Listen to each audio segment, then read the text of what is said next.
Hello everyone, welcome to YouTube channel. In this video हम discuss करने वाले हैं types of reaction in non aqueous solvents में। Last video में हमने डिस्कस कर लिया था चैप्टर का जो इंट्रोडक्शंस लिया था कि नॉन अक्वस सॉल्वेंट्स क्या होते हैं, उनकी physical properties and type of solvent discuss कर लिए थे। इन दिस वीडियो में डिस्कस करने वाले कि कौन सी रिएक्शंस हैं नॉन अक्वस सॉल्वेंट्स में। मेनली हमें अमोनिया और सल्फर जो ऑक्साइड है उसकी रिएक्शंस पढ़नी है। अब देखिए फर्स्ट रिएक्शन आती है आपके पास मैथमेटिकल और प्रेसिपिटेशंस रिएक्शंस। देखो इसको क्या बोलते हैं, नेम से ही सजेस्ट हो रहा है वैसे रिएक्शंस के प्रेसिपिटेशंस रिएक्शंस। इसका मतलब पीपीटी की फॉर्मेशन होगी जब आप टूल लिया अपनी सॉल्यूशन लिया कुछ भी, देखो रिएक्शंस किया आपने टू कंपाउंड की, तो वो दोनों कंप्लीटली डिजोल्व नहीं हुए, एक पीपीटी बन जाती है। जैसे हम लैब में भी एक्सपेरिमेंट करते हैं, कोई ऑर्गेनिक सब्सटेंस लेते हैं, दो ऑर्गेनिक कंपाउंड को डिजोल्व कर रहे हो तो कुछ तो वो डिजोल्व हो जाता है और नीचे उसका पीपीटी बन जाती है, वो डिफरेंट कलर की हो सकती है। तो वैसे ही तो प्रेसिपिटेशंस रिएक्शन वही हो जाएगी अगर जब मिक्स कर रहे हो दो सॉल्यूशंस को तो आपके पास पीपीटी की फॉर्मेशंस हो रही है। जैसे फॉर एग्जांपल आपने देखा होगा कि सिल्वर नाइट्रेट और बेरियम क्लोराइड की रिएक्शन करते हैं वाटर एज ए सॉल्वेंट, तो AgCl बन जाता है।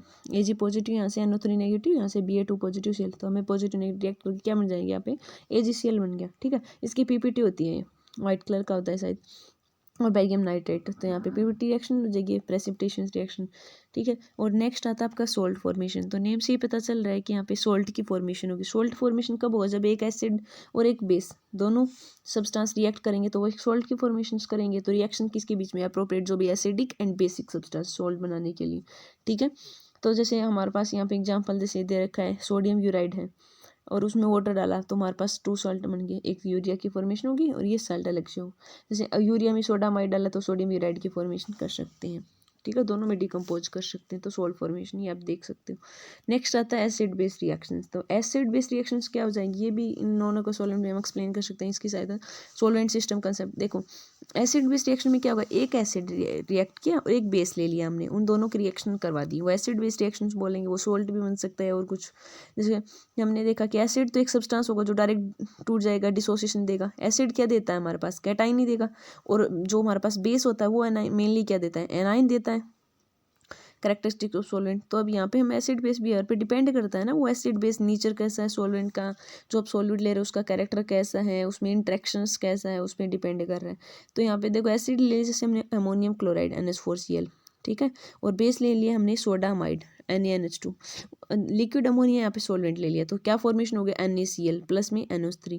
तो NaCl तो क्या एक सोल्ट है, तो एसिड बेस की रिएक्शन की तो एक सोल्ट की फॉर्मेशन होगी, तो एसिड बेस रिएक्शन का एग्जांपल्स हो गया।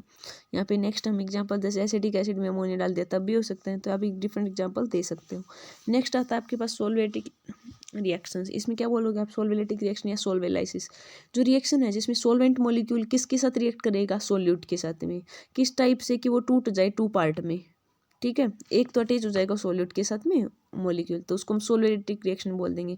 जैसे फॉर एग्जांपल आप वाटर को हम सोल्वेंट की तरह यूज़ कर रहे हैं, तो वाटर खुद सेल्फ आयनाइजेशन, ऑटो आयनाइजेशन का मतलब होता है वो सेल्फ आयनाइजेशन, खुद से ही टूट जाना बिना किसी सोर्स के।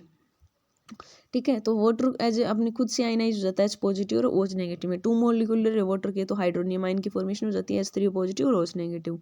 ठीक है, अब आपने क्या किया, थायोनोल क्लोराइड लिया SO2Cl, उसमें वाटर डाला आपने, तो क्या होगा SO2H ट्वाइस और हाइड्रोनियम प्लस में Cl। तो ये किस टाइप की रिएक्शन होगी, सोल्वेलिटिक रिएक्शन होगी, सोल्वेंट आयन।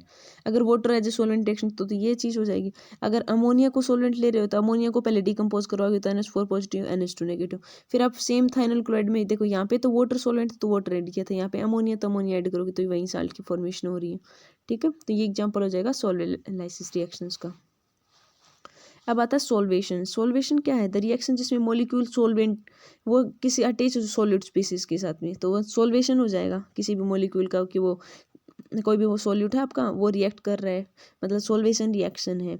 ठीक है, तो यहाँ पे डिफरेंट टाइप का हो सकता है सोल्वेशन, जैसे हम बोलते हैं ना, ये हाइड्रेशन, अमोनिएशन है, एल्कोलेशन है। जैसे कॉपर सल्फेट ने अमोनिया डाला तो यहाँ पे अमोनिएट की फॉर्मेशन होगी COSO4 4NH3। तो ये डिफरेंट एग्जांपल दे सकते हो आप। अब जो नेक्स्ट है हमारे पास, ये तो हमने देखा है कि कौन सी टाइप ऑफ रिएक्शंस है। मेनली हमें डिस्कस करना है लिक्विड अमोनिया और सल्फर डाइऑक्साइड।